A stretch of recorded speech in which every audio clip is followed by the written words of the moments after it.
says committed to ensuring safety protocols. This is the last video of businessman Sanjay Kapoor. In the clip, he can be seen getting CPR at a UK polo ground. Pakistan nominates Donald Trump for 2026 Nobel Peace Prize. Trump, though, says, won't get Nobel no matter what I do.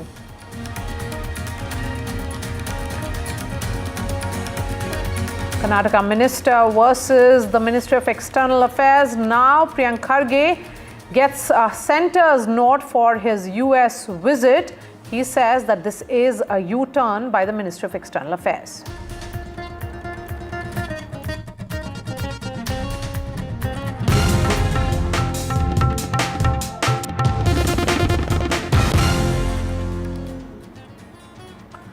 The United States President Donald Trump has made no bones about coveting a Nobel Peace Prize. He brought up the award again while reiterating his claim of ending hostilities between India and Pakistan, an assertion rejected by the Modi government. Donald Trump has mentioned the Nobel Peace Prize dozens of times publicly and in his speeches, interviews, and campaign rallies. After failing to get the award in his first term, his obsession with the prestigious award has returned. The Pakistan government said today that it has decided to formally recommend US President Donald Trump for the 2026 Nobel Peace Prize for his decisive diplomatic intervention during the recent India-Pakistan conflict. This comes as Trump claimed to have mediated between India and Pakistan, bring about a truce after the Pahalgam terror attack. Trump, in fact, lamented that he won't get a Nobel Peace Prize for stopping the war between India and Pakistan or for his efforts in the Russia-Ukraine and Israel-Iran conflicts.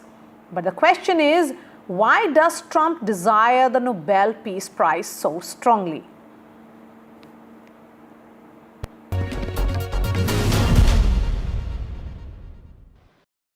I want to start with the very specific because we're talking about Modi-Trump. Because yesterday was a day full of events. There was a 35-minute phone call, which I'm sure you've heard about, while Prime Minister Modi was at the G7 and Trump had dialed him.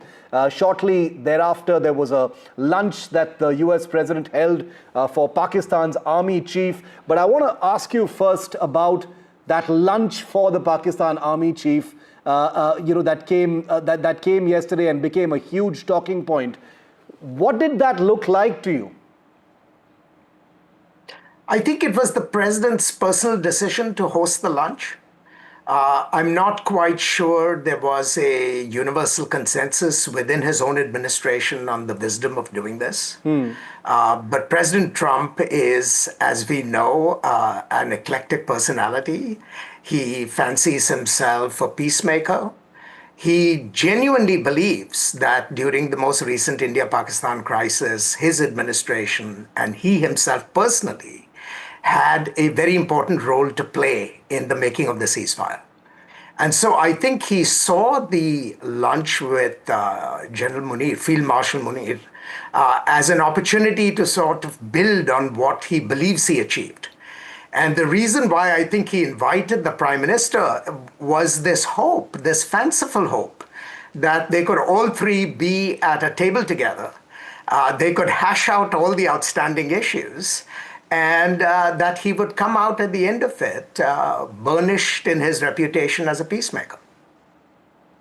Because this lunch that the president had with General Field Marshal Munir, Dr. Tellis, was, after that 35-minute phone call where the Indian Prime Minister is said to have very clearly stated that the ceasefire after Operation Sindoor was something that India had achieved by virtue of its military actions, and it had nothing to do with trade deals or mediation, and that India didn't need any mediation.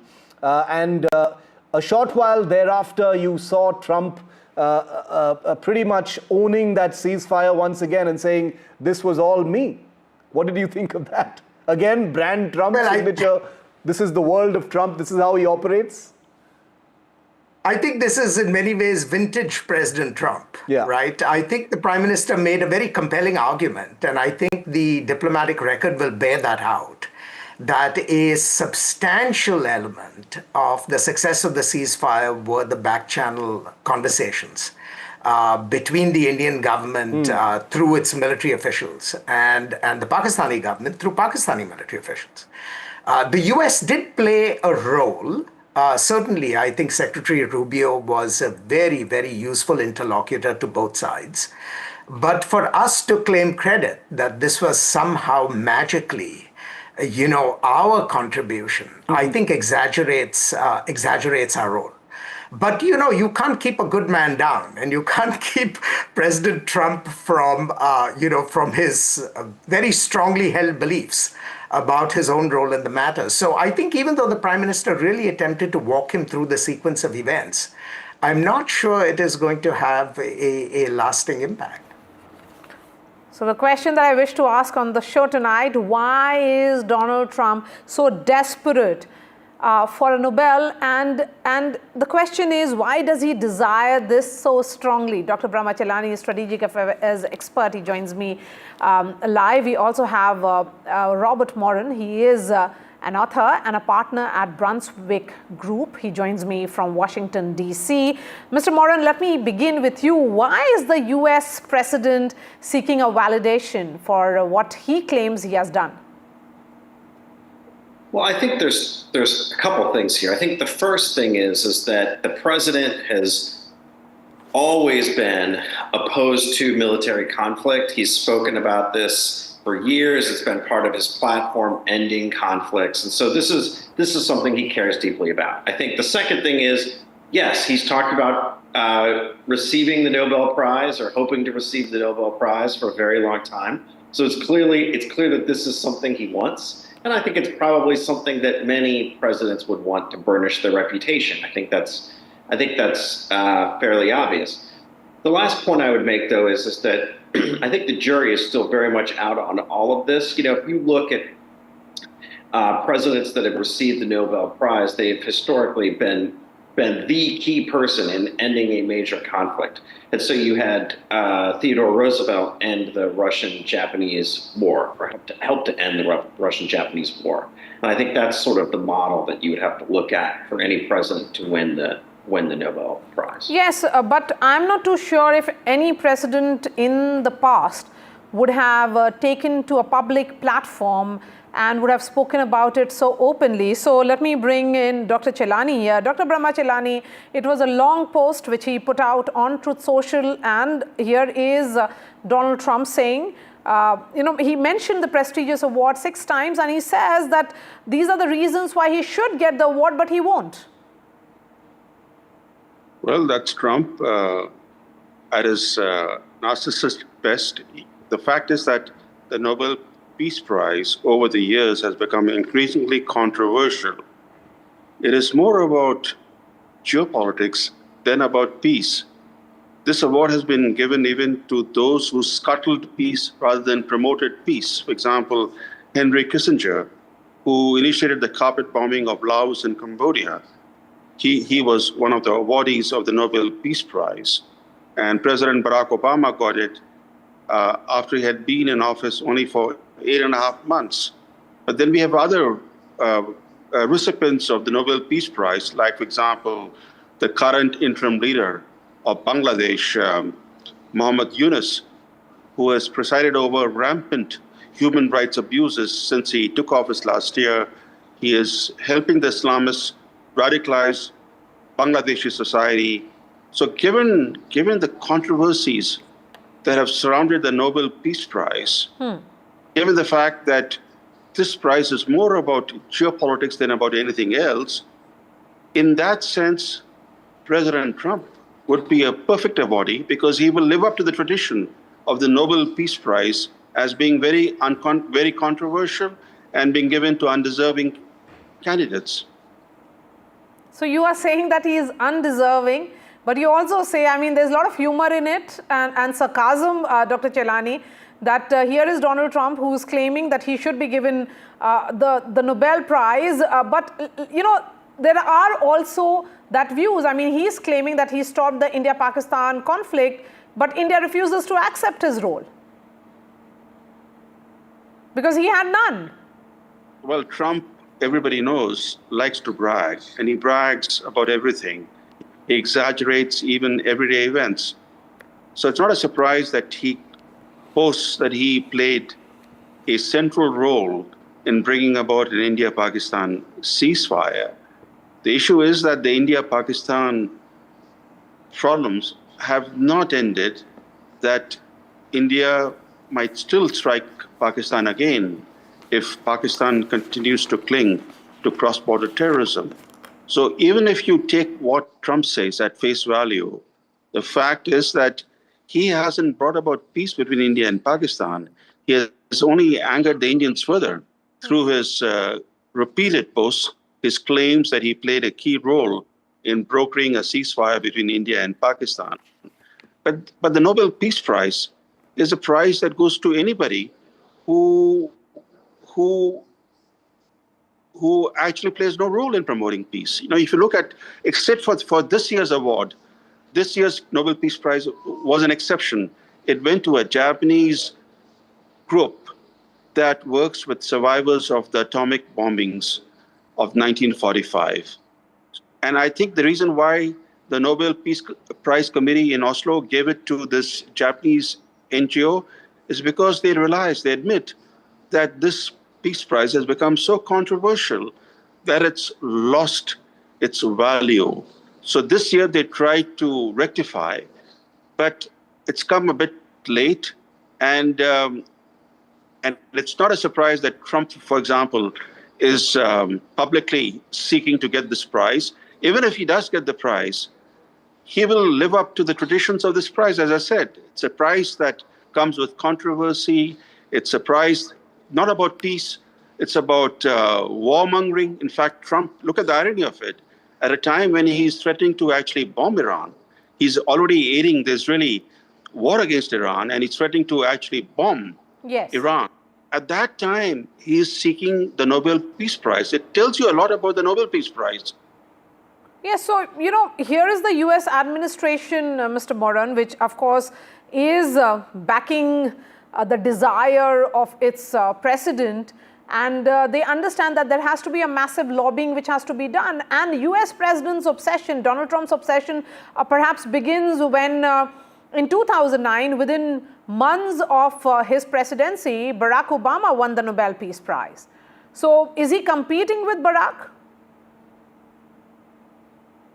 Well, I think that's speculative, but I think that as the other guest noted, the Nobel Peace Prize is not without controversy in the United States. When President Obama received it very early in his presidency, many voices asked sort of why, after not very many months in office, would he receive that? And so I think it was perceived to be at least somewhat impacted by politics and political views. And I think the jury is still out on all of this. As even the president admits, he thinks it's unlikely he would receive the Nobel Peace Prize given his unpopularity outside of the United States. So I think there's that to be played. But we'll see. I mean, we have a number of conflicts that he could play a role in working to reduce or end. And his presidency is still very young. But Mr. Moran, the question really is, does he really deserve it? Because let's not forget that in all these conflicts, Donald Trump has actually aligned America with the aggressors. Well, my point is that the jury is still out. I view this situation as very preliminary. We would, in my view, you know, the best example of someone worthy of this is President Roosevelt helping to end the U.S. or the Russian-Japanese war. And so I think that it would have to be on something like that, a scale like that, for him to be worthy of it. And I don't think we're there yet. Okay. And so you also feel that we're not there yet. But then Pakistanis and you had Field Marshal Asim Munir himself nominating Donald Trump for the Peace Prize, Dr. Brahmachalani, how should that be read? The next support could come from even the Chinese. Yes. In fact, the real enemies of the U.S. would like Trump to get the Nobel Peace Prize. And as far as the Pakistanis go, they're very good at massaging the ego of the present occupant of the White House. The Pakistanis first struck a deal with the Trump family firm, the crypto firm known as World Liberty Financial. They did that a few days after the Pahalgam massacre in India, and that really paid off. That's paid off in a political sense and a diplomatic sense, because Trump is actually going back to the Cold War era, India-Pakistan hyphenation that was there in U.S. foreign policy. And in fact, the way he has been saying in public a couple of days ago, he said, "I love Pakistan," really goes to show how Pakistan has played its cards well.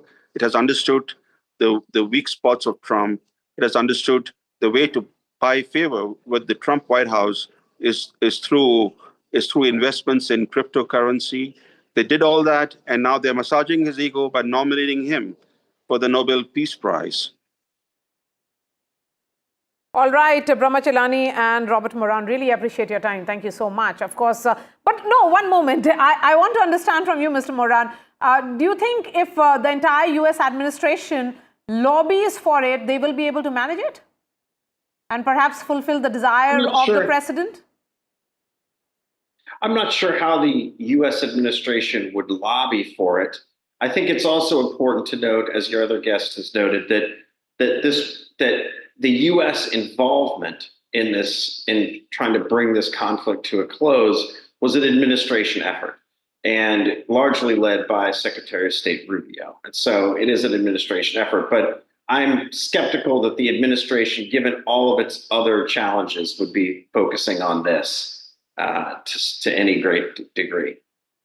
All right. Thank you so much, Robert Moran and Dr. Chalani. Thank you for joining us. Of course, the U.S. president has now said that the director of national intelligence, Tulsi Gabbard, was wrong when she earlier stated that the U.S. believed Iran wasn't building a nuclear weapon, whereas he had suggested that it would be very hard to stop Israel's strikes on Iran in order to work out a possible ceasefire. Gabbard clarified that her testimony was taken out of context in a way to manufacture division.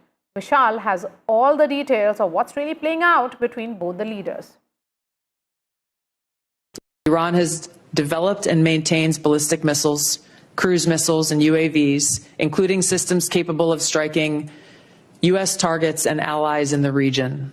Tehran has shown a willingness to use these weapons, including during a 2020 attack on U.S. forces in Iraq and in attacks against Israel in April and October 2024.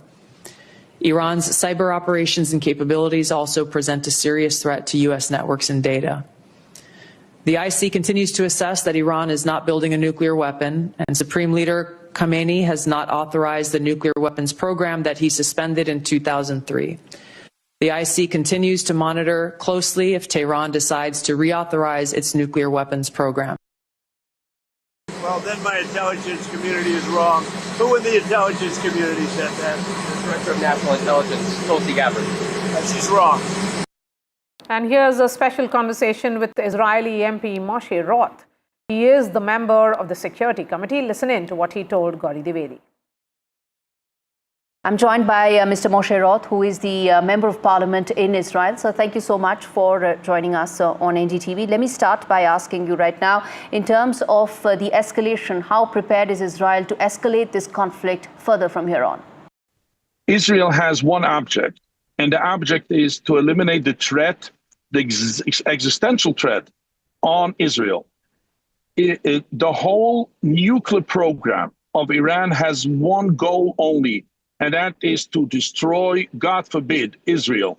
And that is something that Israel cannot let it happen. And we are fighting the fight of the world, actually of the free world, whether it's in the West or it's in India.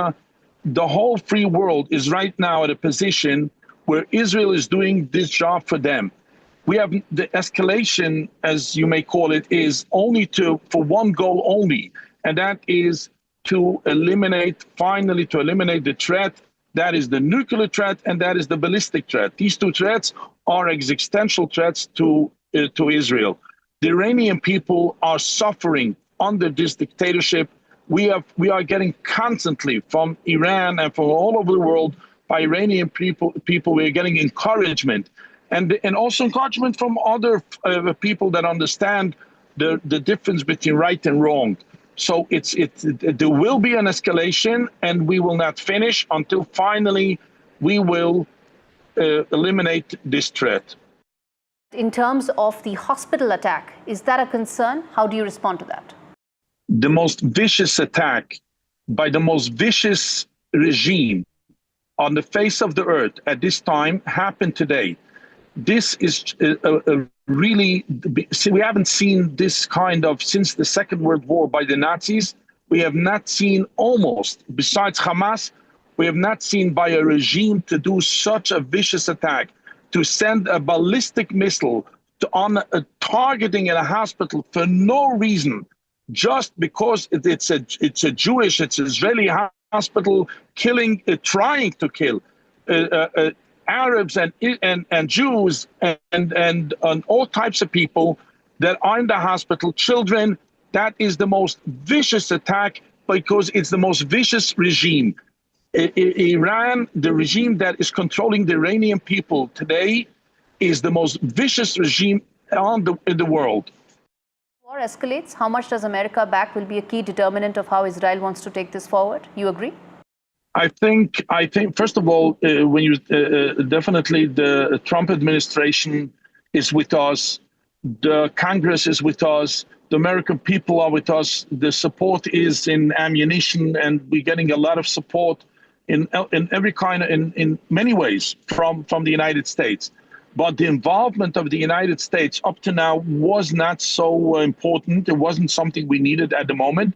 But definitely, if we want to finish the job, so to speak, definitely it would help if America joins. It would make it. It would definitely speed it up, and it would be more beneficial also for Israel and also for Iran, for Iranian people to finally be rid of this evil regime.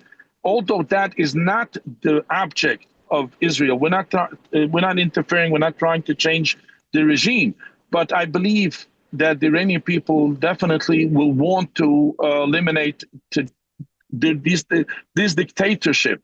So definitely, Americans' involvement would be beneficial, and it would be something welcome. What's the situation right now on ground in Israel? Okay, Madam Gagari, and all your listeners and your viewers, I want to tell you something extraordinary, actually fascinating. I'm looking out the window right now, and I'm seeing little children walking down the street, and this is a beautiful sight to see, and people are going on with their lives. We have had miracles in the last couple of days, in the last 7 days, because every night sirens are waking up people, and people go to shelters, and this, to us, this has become a sort of part of the routine. That's a very sad situation. But on the other hand, the people of Israel are resilient. We are strong. We are going on with our lives as usual. In regard to being to leave the country and getting back to the country, yes, things are getting better. Planes are starting to land, and people are starting to travel back and forth. It will take a little while, but every day there will be more and more. There are many people that want to come into Israel, Israelis and non-Israelis. And so definitely we're going to do our best. The government is going to do our best to make it happen as soon as possible. It's a matter of days. It's a matter of days, not too long. But I want to tell you that I know the people in India who love Israel and love the people, our people. I want to give you this. I want to tell you how beautiful it is to see a country that is being bombed by missiles and yet is so resilient. Life is going on, and that is something really, really to appreciate. And therefore, I'm telling you this because I know you also are happy to see that people could go on with their lives in such a terrible, terrible situation. The Iranian proxies may have been defeated, but they're not decimated completely. They're planning to have more coordinated attacks. Is that a concern? Yes, it's definitely a threat, but it's a whole different ball game. It's a whole different story than what happened 2 years ago, because most of Hamas has been eliminated, most of Hezbollah has been eliminated, and the Houthis have been really, really brought to a very minimum. And there's minimum damage they could do. It's not like it was. And thank God that it's a different situation, but it is still a threat. And to us, every life of every human being is precious. So we don't want this war to go on, and we definitely would like to finish it as soon as possible. So our wish is that the war ends as soon as possible. But these proxies have a different kind of attitude to them. Killing people is their ideal, and that's their ideology of the radical Islam, which is a terrible, terrible threat to us and to the world. So we hope that this will be eliminated. And now that we're taking out Iran from the game, all the other proxies are becoming less and less problematic. And amidst the rising tensions between the two countries, Israel and Iran, the third batch of Indian students stranded in Iran have now started arriving at the Delhi airport. Remember, this is the third flight, and in all, 256 students have been brought back so far. It was we were very scared at that time, but thanks to Indian government, हम इस time घर आ रहे हैं उनकी वजह से. उस time पे काफ़ी ज़्यादा डर लग रहा था कि क्या होगा क्या नहीं होगा, बट अल्हम्दुलिल्लाह we were safe and all thanks to Indian government. वहाँ पे कंडीशंस थी, थोड़ी ये सेंसिटिव कंडीशंस थी वहाँ पे, तो उस वजह से फिर हम तभी जाके हम जब वहाँ पे कंडीशंस ख़राब थी तभी जाके हमें यहाँ इवैक्यूएट किया, वरना ऐसे कोई नहीं इवैक्यूएशन. ये बहुत मुश्किल प्रोसेस होता है, बहुत डिफ़िकल्ट प्रोसेस होता है. सबसे ज़्यादा ये फील हो रहा था कि हम अब अगर मौत आनी है तो फैमिली से दूर क्यों आनी है. हमें बहुत सेफली, हमें बहुत सिक्योरली यहाँ पे पहुँचाया गया और हमें बिल्कुल भी मुश्किल नहीं हुई कोई. We were suffering a lot. I mean, like the missiles and the response and. So did you actually see those missiles? Yeah, we actually see the dead bodies all. Located to Qum, Tehran, Mashhad, and then to Tehran. We are traveling from last 1 week.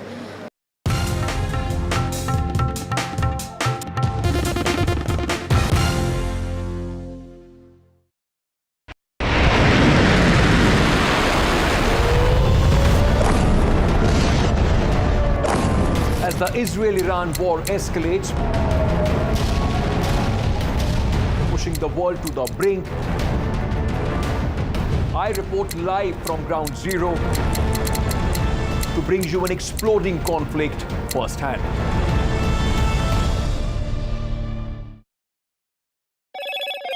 Hello, Moto. Motorola, India's leading AI smartphone brand.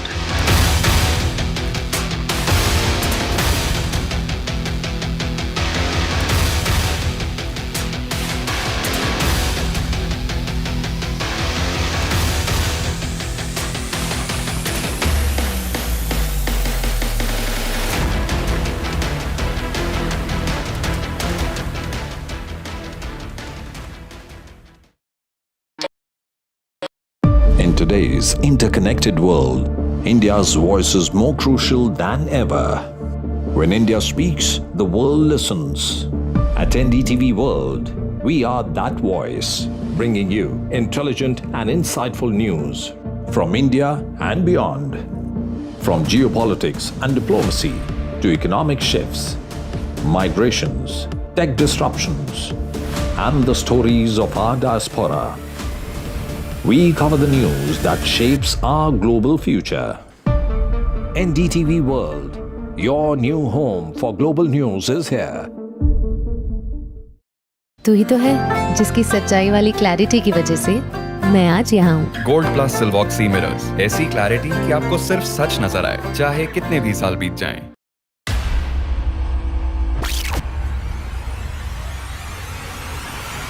In the last 1 month, if you see, the share prices of Denzol Engineering has fallen more than 58%. Why are the rating firms calling the debt payments as default? We have two credible credit rating agencies on March 4th coming and downgrading the stock to D.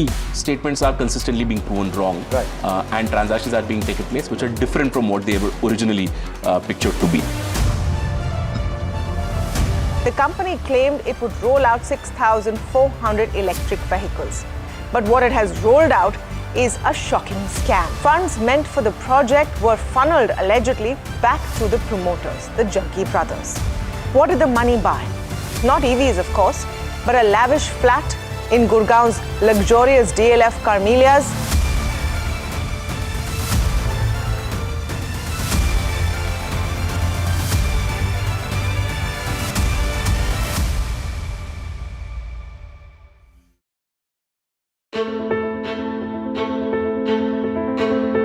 News is not just headlines, it is what impacts you. And news should never be mistaken for noise. What matters is the reality. Accurate, in-depth, and with the right perspective. For over 20 years, I have been a journalist, and never has clarity mattered more than now. At Newsnight, we go beyond the surface. We dissect the details, challenge the narratives, and bring you the unparalleled clarity you deserve in a world clouded by misinformation. We are bold, we are direct. Newsnight, for the news in your interest. Only on NDTV 24/7. Why was there a hurry? Was it the government that was in a hurry? I don't want to blame anyone. Joining us today here in the NDTV newsroom. Government cannot walk away from this responsibility. Cricket is a region of sort in this country.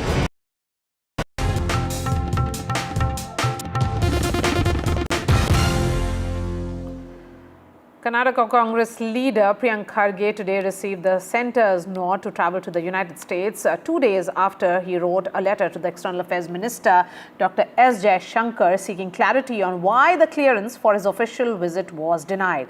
Mr. Kharge was scheduled to visit the US from June 14th to June 27th to lead delegations to the Boston Bio 2025 and this year's Design Automation Conference in San Francisco. Kharge, who is the son of Congress Chief Mallikarjun Kharge, was in France when he claimed he was denied that clearance. Going by the datelines that's been given by Priyank Kharge, and he has shared even on social media after we broke the story here on NDTV just a short while ago, that he has finally received the clearance from the MEA as far as clearance for his trip to the United States is concerned.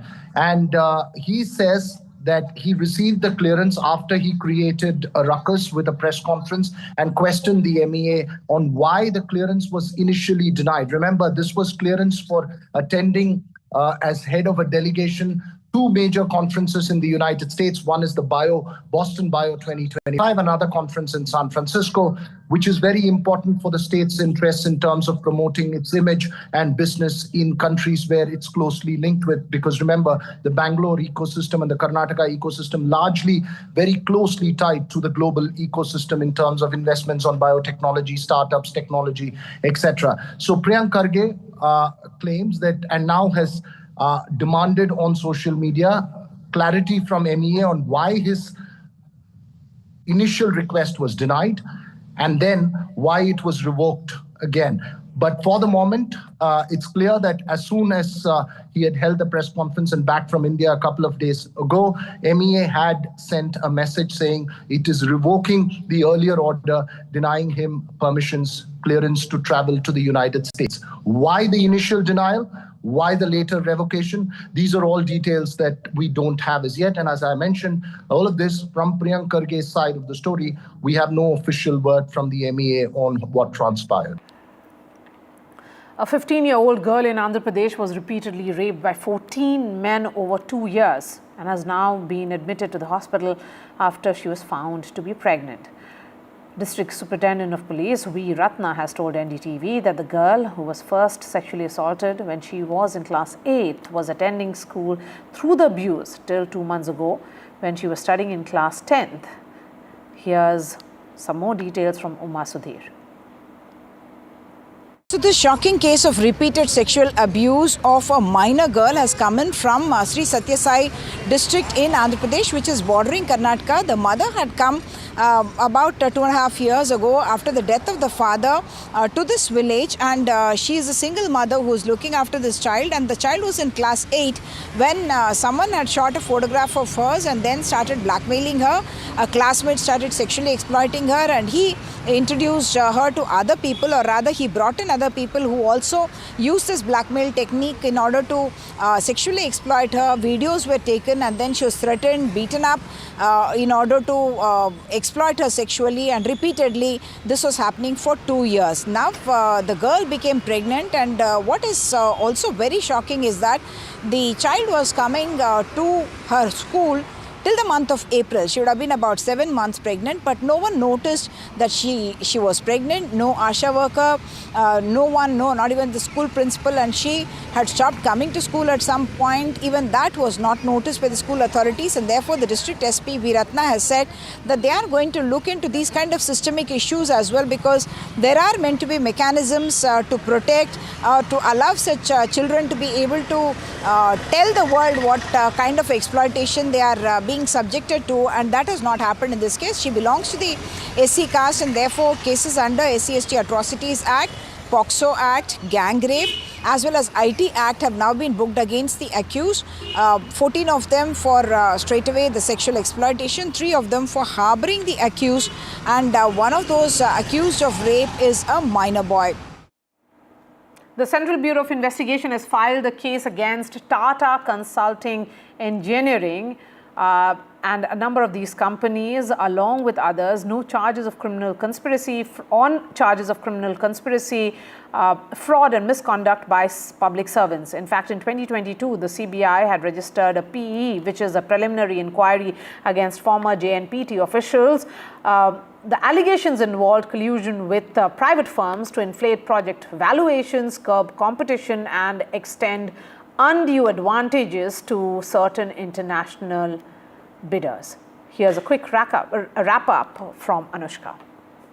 We are learning by now is that the CBI has filed a case against Tata Consulting Engineers, Small-Scale India, Jan Dinul Dredging, and then Chief Manager of JNPT Mumbai, along with others, on charges of criminal conspiracy, fraud and misconduct by public servants. Now, in 2022, the CBI had registered a preliminary inquiry against former JNPT officials. The allegations involved collusion with private firms to inflate project valuations, curb competition, and extend undue advantages to certain international bidders. Now, during the investigation also, what we are learning is that in 2022, CBI had registered preliminary inquiry against the officials of JNPT. Not just that, it has also been mentioned is that the private companies leading to preparation of inflated estimates, restriction of competition in order favor international bidders, extension of undue favor to contractors, and suppression of reports of independent experts. Now, during the course of inquiry, criminal conspiracy between JNPT officials and other private persons resulting into wrongful loss amounting to rupees 365.90 crores for phase 1 and rupees 438 crores for phase 2 to JNPT due to over-dredging has surfaced. Right. The whole amount is approximately 800 crores, and undue favor to foreign bidders, shadow bidding arrangements to support the cartel.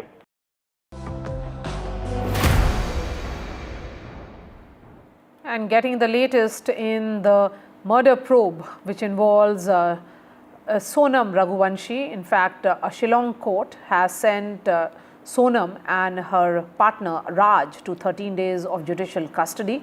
Meghalaya police did not ask for further custody, this is what we are being told. Earlier, the District Sessions Court of Shillong sent Sonam Raghuvanshi to 2-day police custody and others accused in this case for 14 days. Sonam Raghuvanshi is accused of murdering her husband, businessman Raja Raghuvanshi, who was on a trip to Meghalaya for a honeymoon. Both the accused were produced today before the court. Custody is over today. So both the accused were sent for 13 days judicial custody. 13 days, sir? 13 days judicial custody. Okay. Okay. Police ने remand नहीं मांगा था? No. Police didn't ask for any remand. Just prayed for judicial custody. So after hearing, court has granted 13 days judicial custody for both the accused. And shocking story coming in now from Maharashtra. A teacher has been caught napping during the class hours. This happened in Maharashtra's Jalna district. A viral video shows a teacher allegedly sleeping in class at a Marathi medium school in Jalna. Incident is from Gadegavan village in Jafrabad Tehsil. The school, in fact, caters to Marathi medium students from class 1 to 5th. And in this viral video, the teacher can be seen clearly napping and snoring and resting his legs on the table in front with 15 to 20 students just sitting around. I mean, this is perhaps a reflection on the school or the state of education. Is that what we are seeing? I mean, just look at those images. A classroom has a teacher and this teacher is actually snoring and napping. Let's listen in. संख्या जिल्हा परिषद शाळेमधील कमी होत आहे आणि सरांचं लक्ष नाहीये.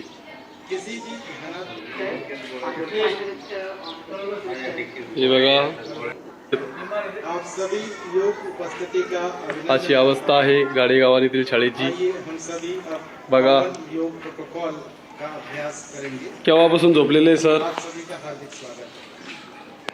केव्हापासून झोपलेले बाळा? बरं, ठीक आहे. आता सरला जाग आलेली आहे. ही आहे जिल्हा परिषद शाळा गाडेगावान. यामुळे विद्यार्थी संख्या Anuj is joining me on the phone line. Anuj, I don't know what to say except we know about it, that this is the state of education in several parts of India, but now a video which actually shows that a teacher is napping and snoring and resting his legs on the table in front with 15 to 20 students perhaps flabbergasted, and even they are giggling because they don't know what to say. Here is the teacher who's supposed to be teaching them, and in that teaching hour, he is wasting the students' time and is sleeping. This is a Jilla Parishad school from the Jalna district of Maharashtra, from where this video has gone viral.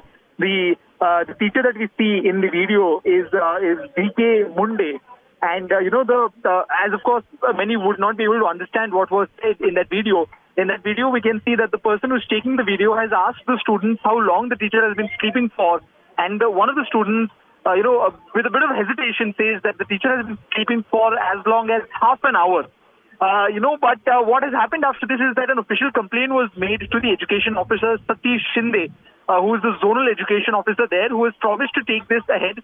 But what this does is, as you said earlier, it sheds light on the larger question of the state of government schools, especially in Maharashtra. And this happens when the discourse surrounding the treatment, of students by teachers in the government schools, becomes the top priority, especially with the conversation of the third language being included in the curriculum, right?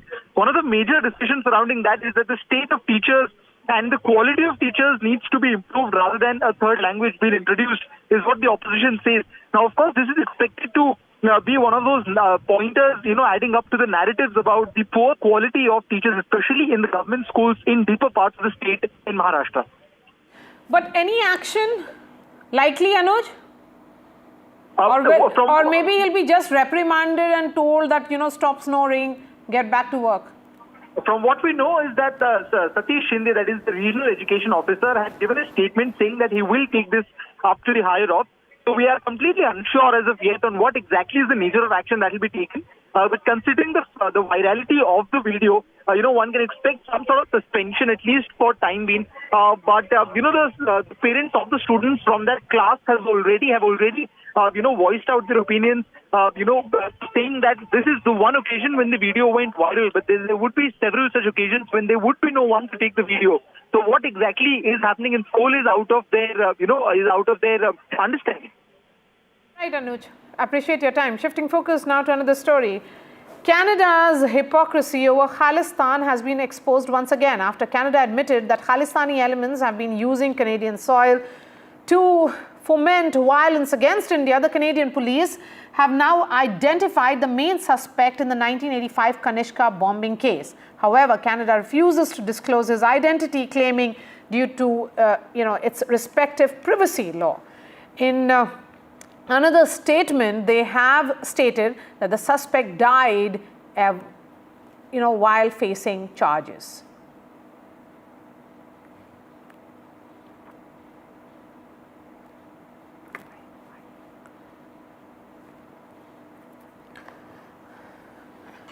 And to the last story of this broadcast, almost 10 days after his demise, a video of Sanjay Kapoor's last moments have surfaced online, which was apparently shot minutes before he passed away.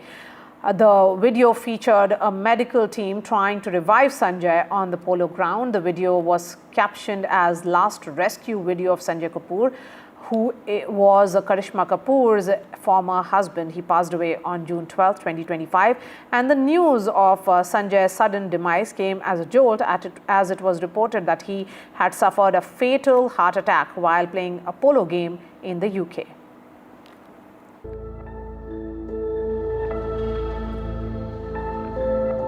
The news of billionaire businessman Sanjay Kapoor's sudden demise has sent shockwaves through India's corporate circles and beyond, with tributes pouring in from across the automotive industry, academic institutions, and his alma mater, the Doon School. Kapoor, chairman of Sona Comstar Limited, a prominent figure in both business and equestrian sport, collapsed during the match. Early unconfirmed reports speculated that he may have suffered an anaphylactic shock after allegedly swallowing a bee, a rumor that quickly gained traction online and in global media due to its dramatic nature. Some accounts mentioned Kapoor telling the match umpire that he was choking and may have swallowed something. However, individuals present at the match have firmly denied that it was a bee sting that led to his sudden collapse. Sources close to the family and eyewitnesses have clarified that the likely cause of death was a massive heart attack, though the final post-mortem report is still awaited. In August 2022, another well-known polo player, Madhav Buchi Prakash, too had died while playing polo after suffering a massive heart attack. This can happen as an anaphylactic reaction to a bee sting. Not very common. The question mark will remain whether it was the bee having gotten into his mouth which caused the problem, or he got a heart attack because of choking, or because he got a heart attack playing polo. So this only will be clarified because they are going to do a post-mortem in London. There are too many heart attacks occurring in young people. Intense activity like polo can put stress on somebody. Sanjay Kapoor is survived by his wife Priya Sachdev Kapoor and their young son, as well as 2 children from his previous marriage to Bollywood actor Karishma Kapoor. With Gargi Rawat, Bureau Report, NDTV.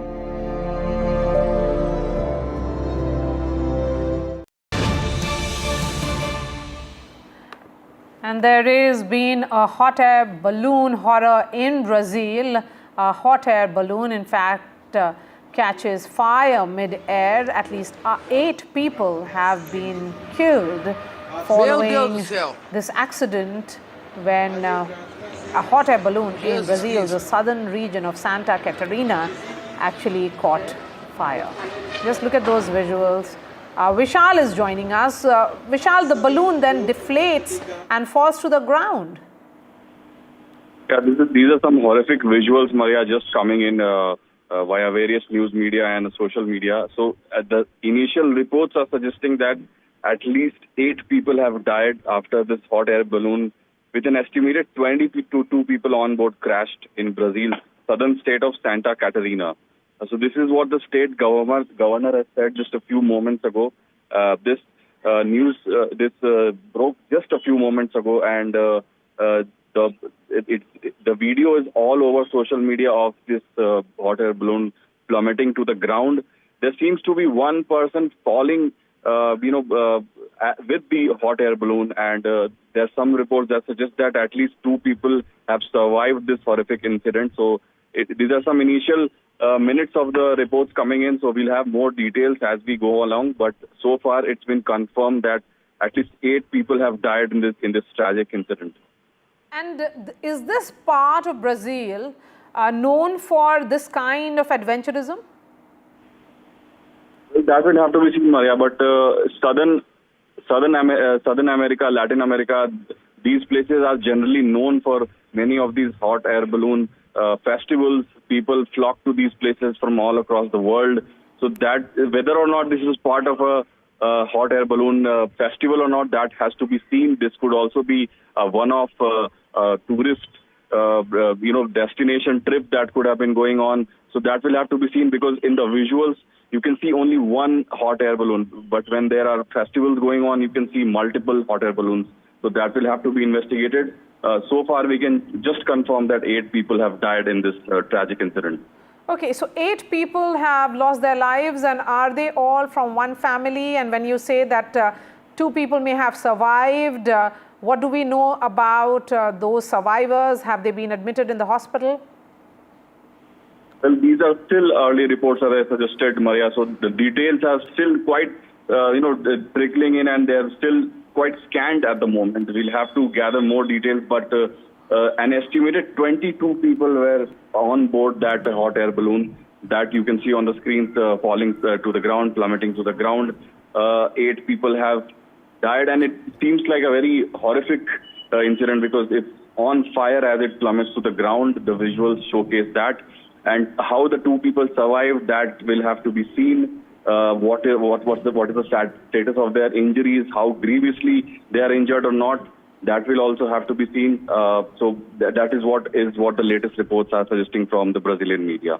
Yes, we shall continue to be with us. For those of us who are our viewers who are joining us right now, at least 8 people are dead following an accident involving a hot air balloon in Brazil's southern region of Santa Catarina. Video posted on social media actually shows a hot air balloon catch fire while in the sky, and the balloon then deflates and falls to the ground. Shocking visuals which continue to come in, and hot air balloon is almost like a tourist thing that several people do, and just a fun exercise which actually turns so fatal, Vishal.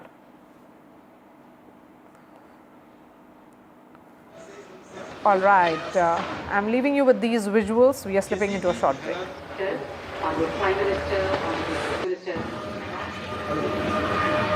Meu Deus do céu!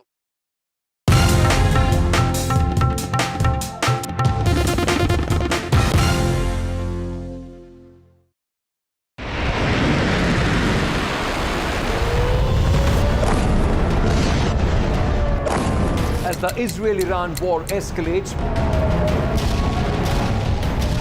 pushing the world to the brink, I report live from ground zero to bring you an exploding conflict firsthand.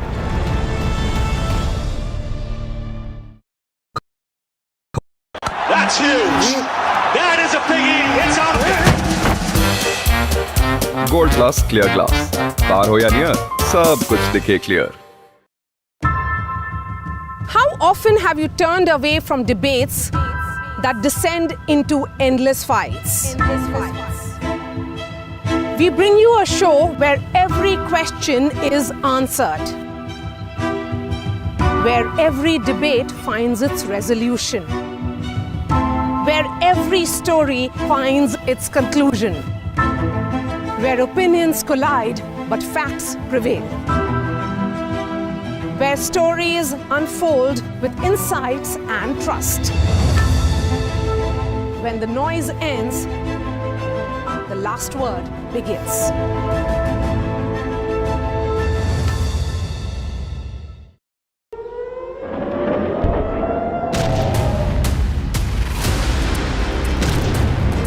as the Iran-Israel war escalates. Indian students in the crossfire. हमें as soon as possible evacuate किया जाए. War zone worries grip parents. The next Indian mass evacuation ahead. NDTV at Ground Zero.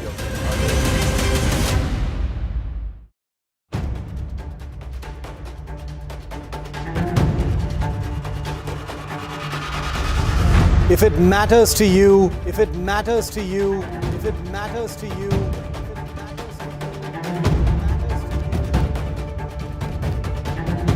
it matters to India. It matters to India. It matters to India. And it matters to me. And it matters to me.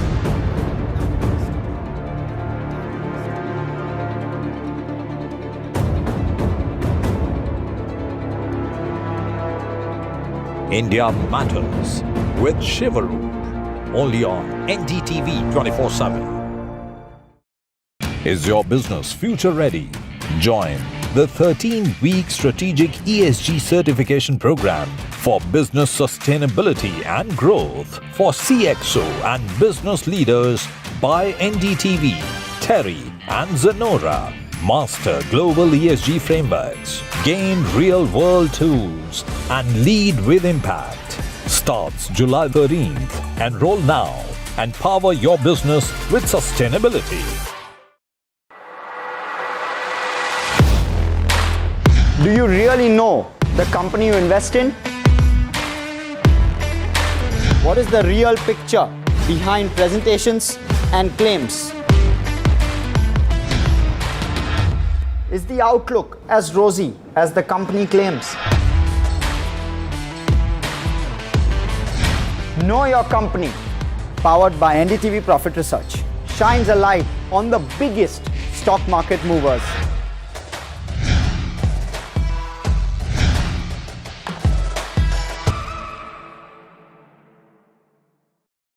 I've been reporting on all issues big and small from Andhra Pradesh, Telangana, rest of South India, bringing you all the action, all that you need to know, all that you want to know. The energy of maximum city is infectious. I'm bringing that energy in our news coverage from financial capital Mumbai. Covering from the southernmost part of India over the last 23 years, I bring in-depth and 360-degree coverage from the Dravidian heartland. The land of Mishti, also known for its bitter politics. I have seen much water flow under the Howrah Bridge, covering Bengal in all its vivid colors. India's IT capital is always bustling, a city full of startups, stories and surprises. And I keep you ahead on all the Bengaluru buzz.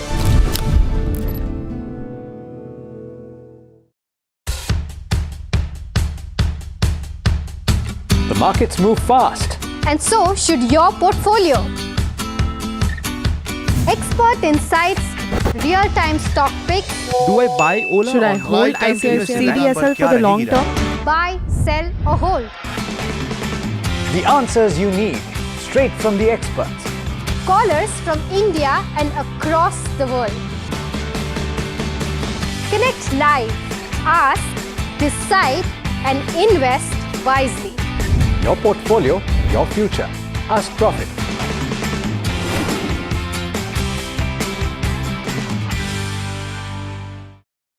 In today's interconnected world, India's voice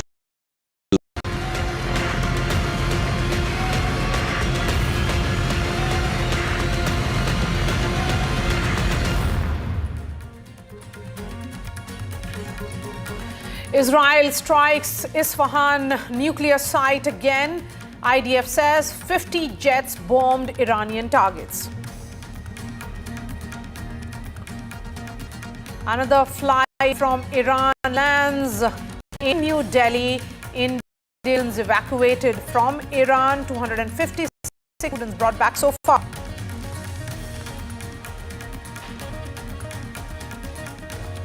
Pakistan nominates Donald Trump for 2026 Nobel Peace Prize. Donald Trump says, won't get Nobel no matter what I do.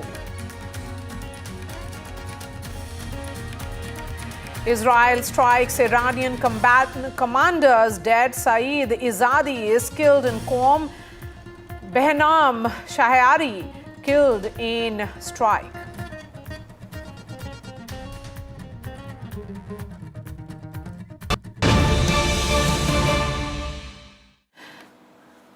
And this is the big piece of breaking news which is coming in right now at 8 p.m.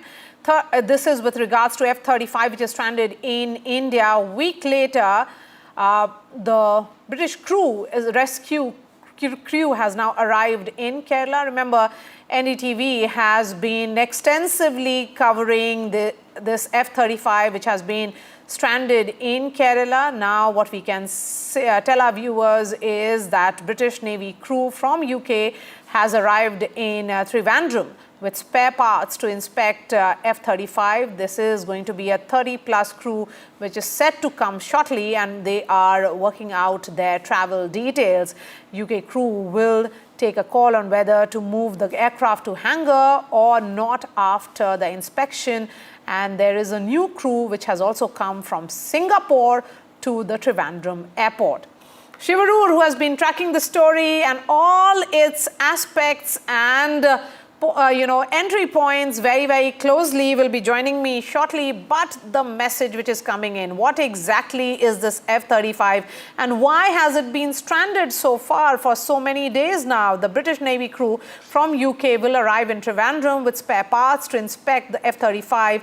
There has been 30-plus crew which is likely to arrive, and the travel details are being worked out. What we can tell our viewers is also that the UK crew will take a call on whether to move the aircraft to hangar or not after inspection. And Shivadur, who has been tracking the story and has been breaking all aspects of the story, joins me on the phone line. Shiv, give us the details.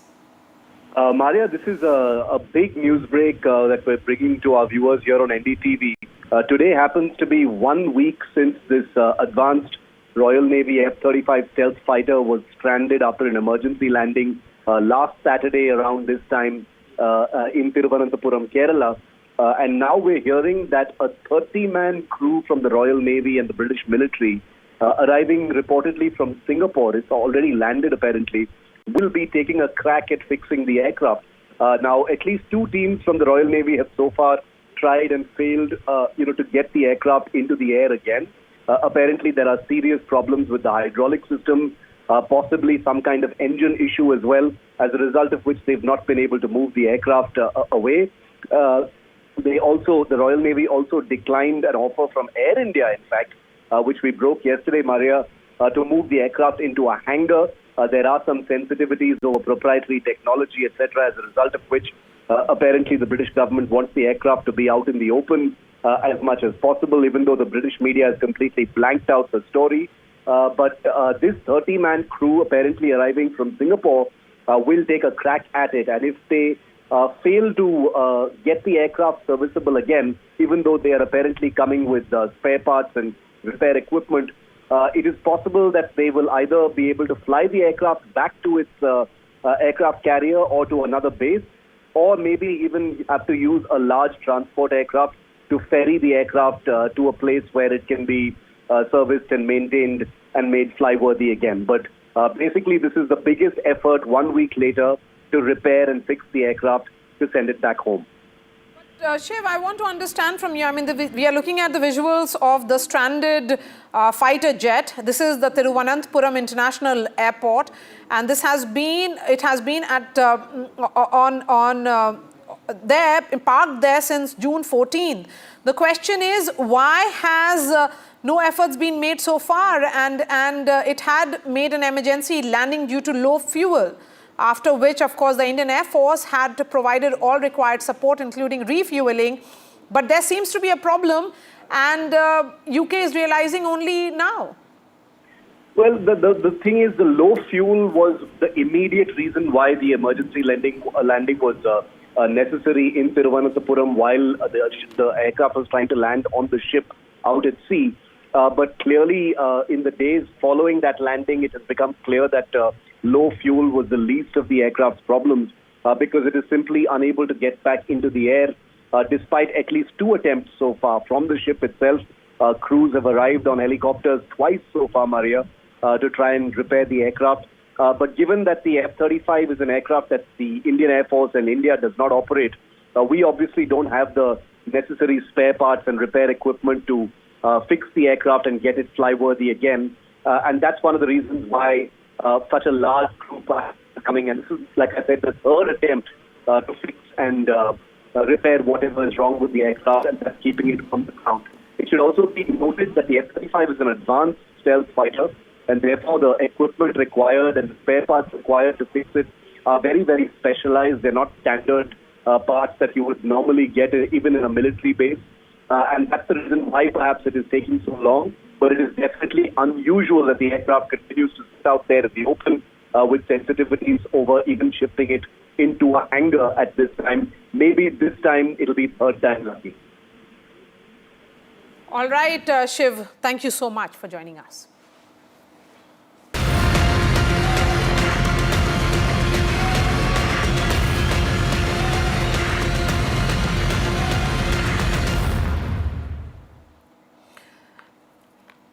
And getting you the latest in the ongoing conflict between Israel and Iran. Today is day 9 of that conflict, which has only escalated. Israel says that it has taken 2 Iranian commanders, Saeed Izzadi, who is the head of Quds Forces Palestine Corps, in a targeted strike on an apartment in Qom. Izzadi was reportedly behind Hamas' October 7th attack on Israel, and Israeli officials call his killing a major intelligence win. Behnam Shahryari, who is the commander of the Quds weapon transfer unit, was eliminated in a precise IDF strike in western Iran, is another claim which has been made by the Israelis. And this comes amidst the deadliest phase yet, in which 430 people have been killed in Iran, 24 civilians dead in Israel, and massive aerial strikes on both the sides. Tehran has confirmed 5 Revolutionary Guards killed, but has not named Izzadi so far. And Iran also claims 3 hospitals and 6 ambulances were hit by Israeli strikes. Meanwhile, Israeli air defenses lit up Tel Aviv's skies overnight as Iran launched fresh missiles. Here's a quick update.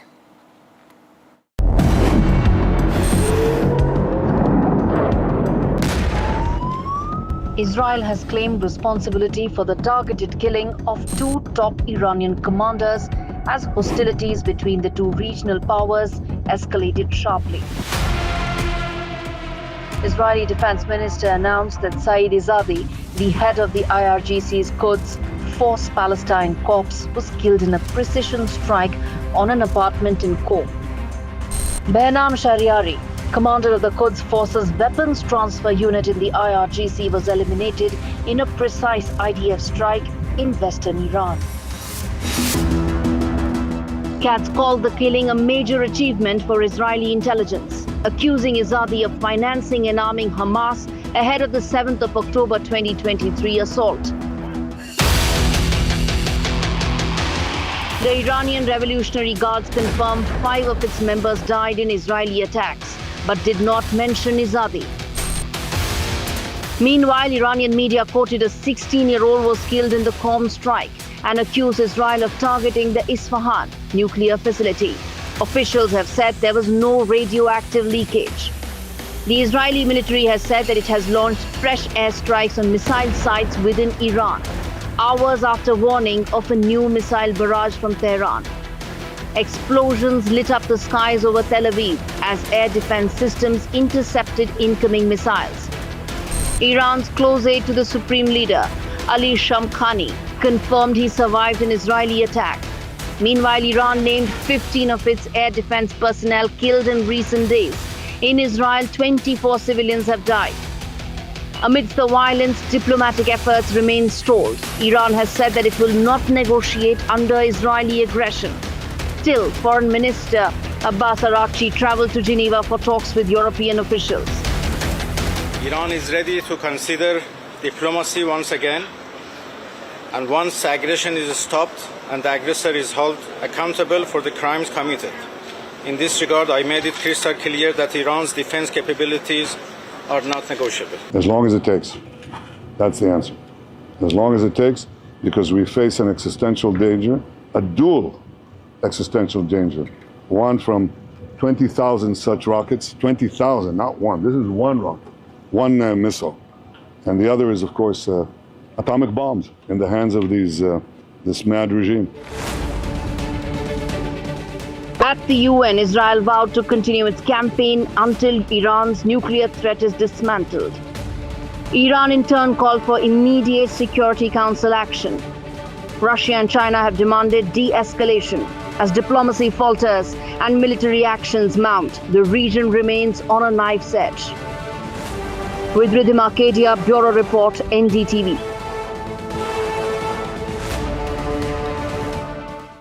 And let me go straight to Aqaba border crossing in Israel. That's where Ankit Tyagi is joining us live.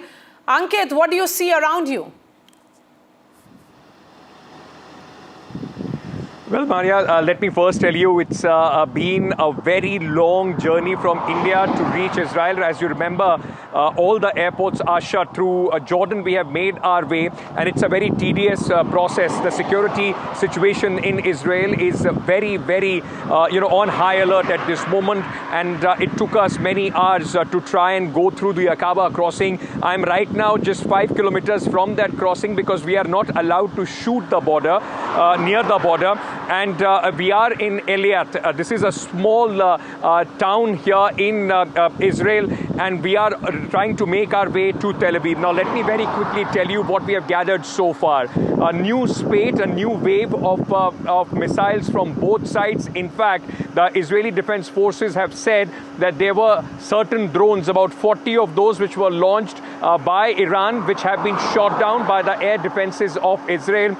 Meanwhile, Iran also says that Israel is now attacking their civilians. Here in Israel, the security situation is on a heightened alert. Largely from where I'm in the south end of the city because all the other border crossings which are closer to Jerusalem and Tel Aviv are closed today. And we have tried to come all the way from Amman to the southern end of Israel, now making our way towards Tel Aviv. Tel Aviv and areas near that are the ones which are extremely affected. In fact, Eilat is one town where a hospital a few days back we were told, was attacked by the Iranian missiles. It was targeted. Since then, in this area, at least so far, there hasn't been a major activity of drones and missiles coming in from Iran. But as you go closer to Tel Aviv, that's where the entire damage is. It is also the main targeted area. Iranians on the other side have been saying that if United States now enters, because remember, Donald Trump administration has said they will take 2 weeks before they decide whether they want to jump into this conflict or not. They are saying if Donald Trump or America jumps into this conflict, this is going to be, in fact, a very long, bloody conflict that both the countries are going to endure. On the other hand, the IDF has said they are preparing for a long haul, a long conflict with Iran till the time the nuclear capabilities of Iran are absolutely wiped out. So what we are expecting here is another round.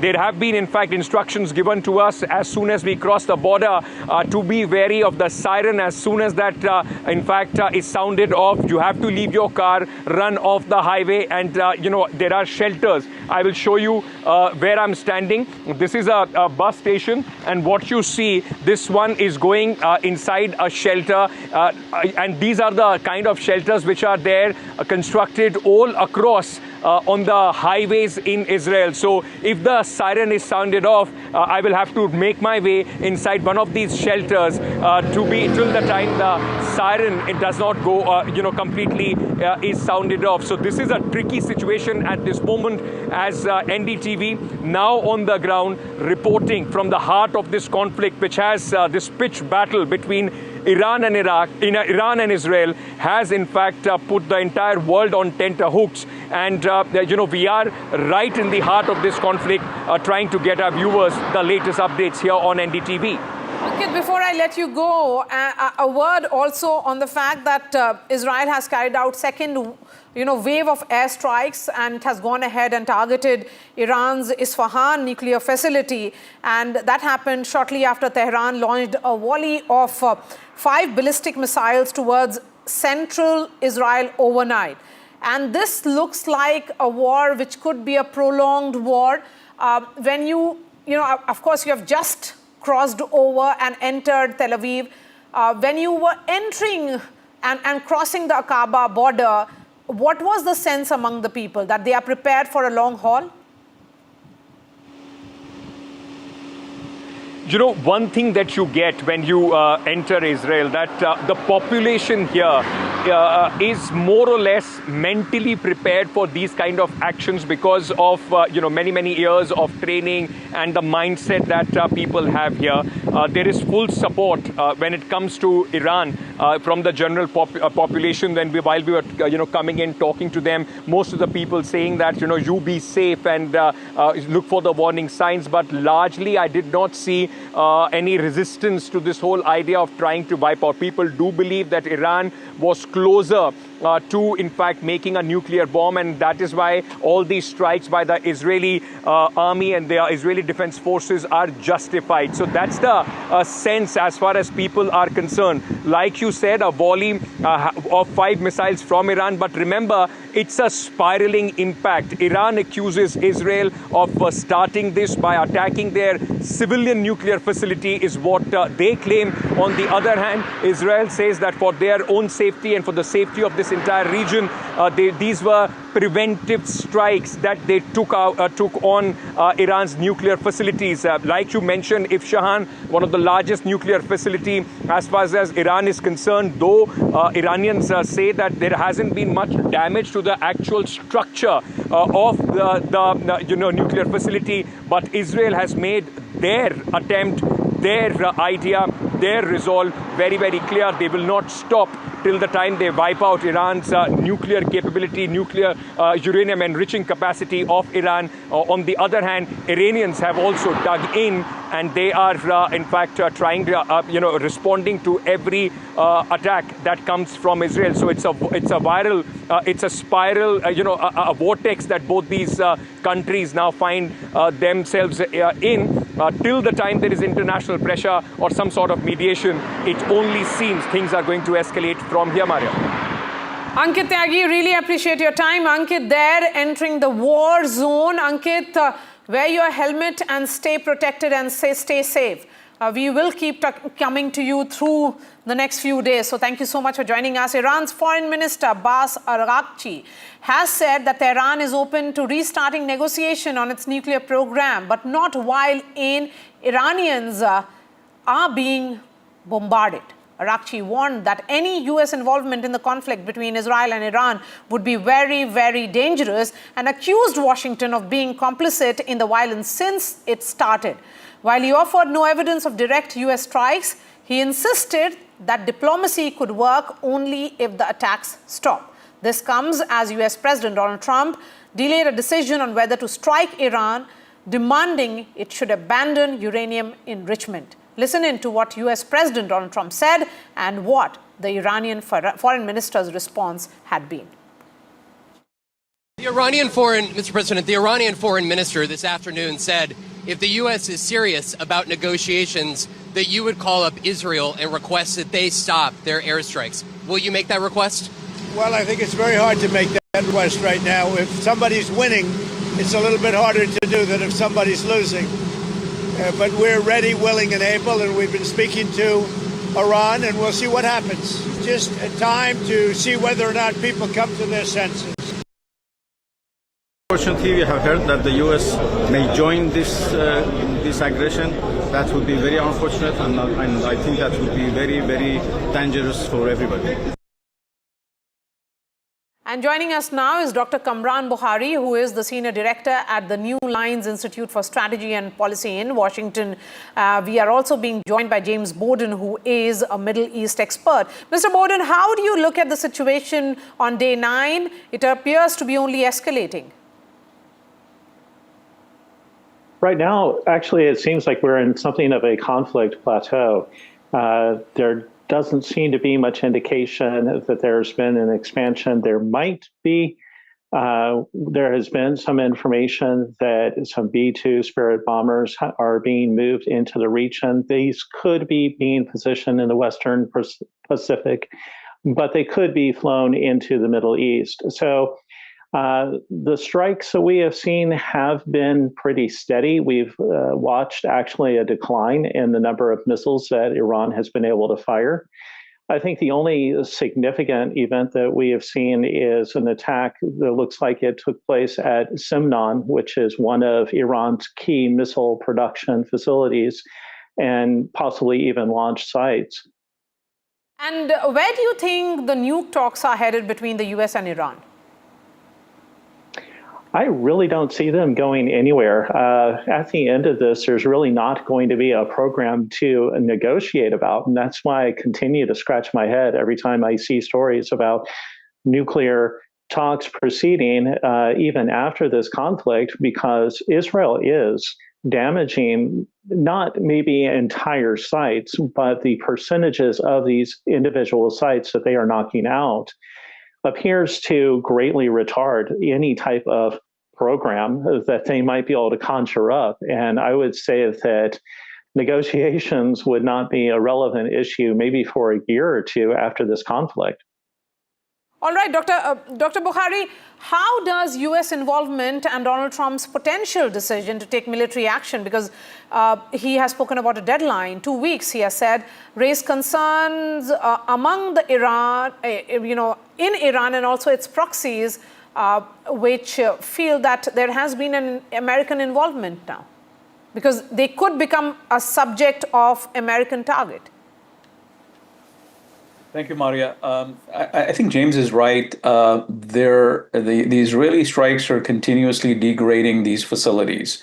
The one facility that is in question is the one that is buried underground and underneath a mountain, the Fordo facility. And so the question is whether the U.S. will go for that. My sense is that there are two things that are shaping the president's decision to give 2 weeks. One is that there seems to be some ambiguity over the technical ability to completely eliminate it, even using B-2 stealth bombers and the GBU-57, which is the massive ordnance penetrator, because the range of that massive ordnance penetrator is somewhere around 200 feet. And this is well beneath that, according to the reports that we're seeing. And mind you, no one really knows for sure the actual precise distances and whatnot, the numbers. So there is that sort of thing circulating. It was in the media. It was leaked to the media. And then there is an internal division within the president's base and party. And we've seen Steve Bannon and Tucker Carlson and Ted Cruz come out publicly and sort of bring that internal debate to light. So the president has to weigh all these things in. And then the idea here is that if the Iranians are willing to accept 0% enrichment, because they're hemorrhaging pretty hard, and if they open up Fordo, fully transparent to IAEA inspections and consistent monitoring, then maybe we don't need to go down that route. But that's sort of the thinking. I really don't know if either the Americans or the Iranians know what their decision will be. They are calibrating their position as new developments take place, both on the negotiating table, both publicly and behind the scenes, and of course in the kinetic battle space. A word also on what the IDF is claiming right now. They are saying that they have killed Saeed Izadi, and this, of course, is a key point in this conflict, because he, according to the IDF, which is the Israel Defense Force, it was one of the orchestrators of the attack, which killed around 1,200 people. Was that question for me? Yes. Yeah. So look, this is pretty consistent with what Israel has been doing. And the reason why it's able to eliminate all these people down to tier 2 and even tier 3 now, because these are operational guys. I mean, both individuals performed specific key functions underneath the command of others, like the IRGC QF commander. You're showing pictures with him standing with the assassinated IRGC QF chief Qasem Soleimani, and after that his successor Ismail Qani has been eliminated. We have word that IRGC QF intelligence commanders, both the top one and his deputy, have also been killed. So I think now they're at the operational level, and this is consistent with what we know of Israeli intelligence penetration of the Iranian regime. The interesting part here is that so far, and I could be wrong, I haven't seen any reports to this effect, so my view is that the Israelis have not struck any of the regular armed forces commanders or any of their key facilities. If anyone from the regular armed forces has been killed, it's been incidental because they weren't deliberately targeted. So that's something that is noteworthy, and there's a certain rationale behind it from the Israeli point of view. Dr. Kamran Bukhari and James Warden, really appreciate your time here on NDTV. We are slipping into a short break. After that, we'll shift focus to what's playing out here in India, some domestic spice up which is happening in Bihar politics.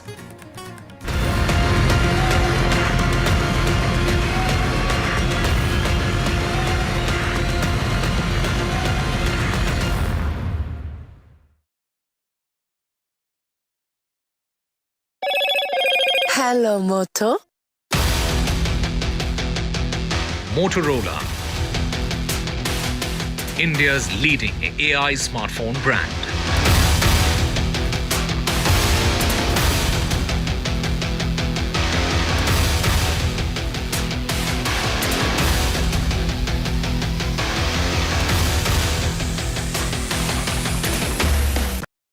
Gold plus optimistic reflective glass लगाओ, धूप की गर्मी को दूर भगाओ और बिजली का बिल भी बचाओ।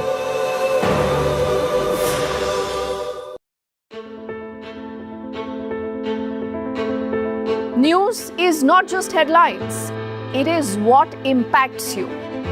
And news should never be mistaken for noise. What matters is the reality. Accurate, in-depth, and with the right perspective. For over 20 years, I have been a journalist, and never has clarity mattered more than now. At Newsnight, we go beyond the surface.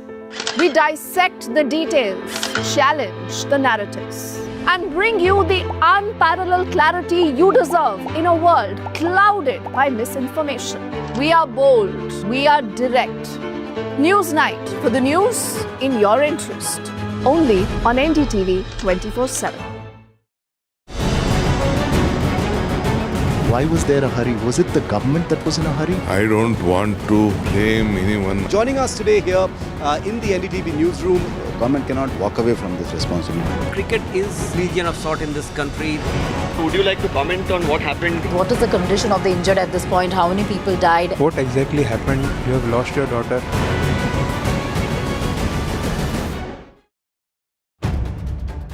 If it matters to you, if it matters to you, if it matters to you, it matters to India, it matters to India, and it matters to me, and it matters to me. India Matters with Shivaru, only on NDTV 24/7. How often have you turned away from debates that descend into endless fights? We bring you a show where every question is answered, where every debate finds its resolution, where every story finds its conclusion, where opinions collide but facts prevail, where stories unfold with insights and trust. When the noise ends,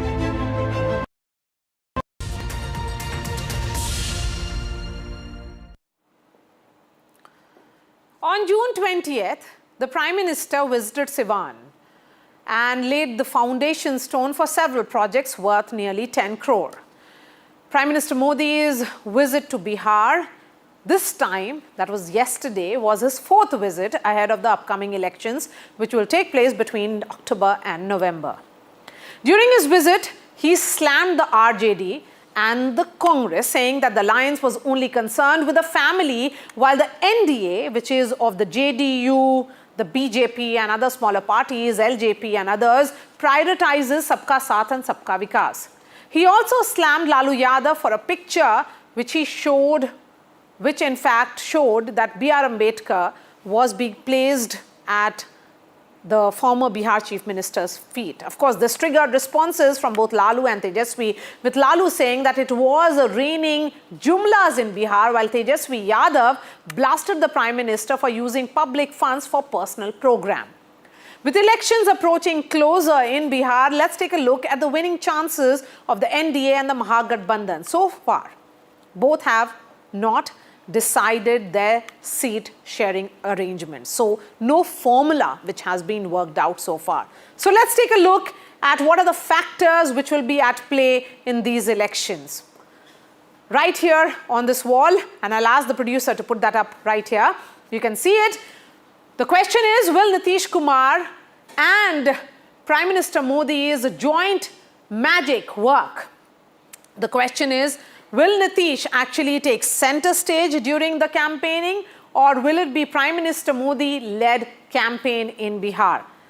And what will be the role of Chirag Paswan? Will Chirag Paswan actually energize the Dalit voters? Remember, he played a massive role, in fact, to cut chances of the JDU in the previous elections, that was 2020, where he said that he's the Hanuman of Prime Minister Modi. The role of Chirag Paswan's LJP becomes important, shifting focus now to other players in this battle for Bihar. The question is, will the RJD, which has so far relied on MY, which is Muslim and Yadav, which actually managed to take them beyond the threshold, actually ensure that there is an expansion of this vote bank? Can it go beyond the MY, the usual, the tried and tested formula or the vote combination which voted RJD to power in multiple elections before 2005? Let's look at other factors which are important here. What are the seat sharing dilemmas, which is both in the NDA and the Mahagathbandhan side? Because the NDA certainly is hoping that they would be trying to get more tickets, more